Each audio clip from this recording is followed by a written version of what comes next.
This is going to be another short video.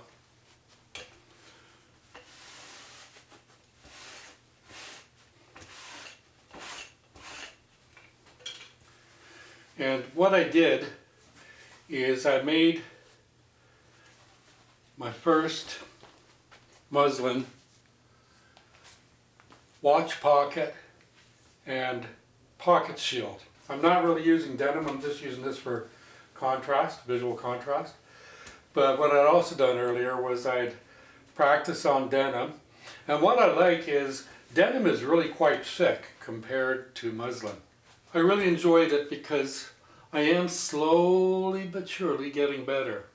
What I did notice is that I had to narrow the zigzag on the bar tacks, and I did a bar tack there and a bar tack here and there and there. And the way I make bar tacks is I put it on zigzag, but a narrow zigzag, and next time I'm going to make it narrower. But I'm really pleased with the way it came out, and that one too. But this is what we're working on now. Here are my templates, my little cardboard templates. This one is the watch pocket, no seam allowance, full template, number 1, December 24. And there's the template with the seam allowance, except for the top, because there's another 1/2 to 3/4 of an inch that I go above that line there. And the other thing I wanted to point out is I had to remember to put the foot down, because when I do this I'm doing a fair bit of pivoting, so that I start here and I finish here. So there's only one place where I have to cut the excess thread from where I began sewing. So, and that's what I did. I went up here, turned, came down here, over there, up, cross over, down here, and then on the way back we go on the same thread line to there, and that's where I finished up. So that's how it looks on the back.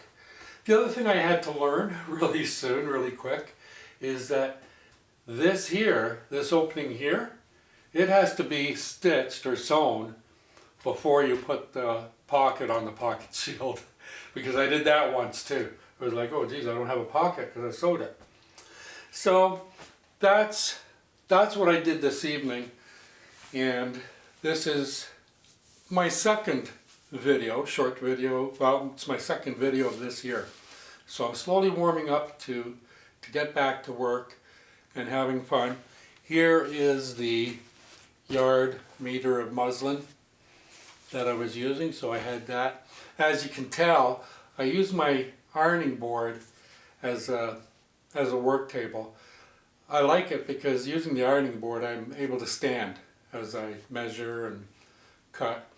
And this evening I did measure and cut on the ironing board, and what I used was my steel ruler and that one. I really like that. And then my 9-inch scissors and the 12-inch tailor's shears as well. So I'm really happy how it all worked out. I also moved that a little bit, but I also went ahead and did it so that I didn't have to worry about the camera and how the shoot was looking through the viewfinder. So, but it's a small enough job that I was able to do it. And if you've been following along on the videos for the last few months, you would have seen all of this, except for the muslin, but you would have seen me doing this on denim as well, where I do the whole 9 yards, you know, cut the cloth and all that. So thanks for being here, and if you like this or you find it helpful, please subscribe. Thanks for viewing. I hope you're all having fun with your projects and your sewing and your lives in general. Me too. Stay safe, have fun, and we'll meet back here real soon. Adios, amigos.